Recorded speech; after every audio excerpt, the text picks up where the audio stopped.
যাকে বিয়ে করবেন তাকে যদি আপনার মায়া না লাগে, ভালো না লাগে, ভালোবাসাটা ফিল না হয়, তাহলে তো আপনি তাকে বিয়ে করবেন কি করে?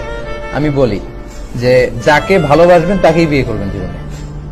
যাকে আপনি ফিল করেন যে ইউ লাভ হিম, লাভ হার, তাকেই আপনি বিয়ে করবেন। তা না হলেই ঝামেলা। ভালোবাসাটা ফিল না করলে বিয়ে করা যাবে না। ঘটনা এখানে শেষ নাই, আসল ঘটনা সামনে।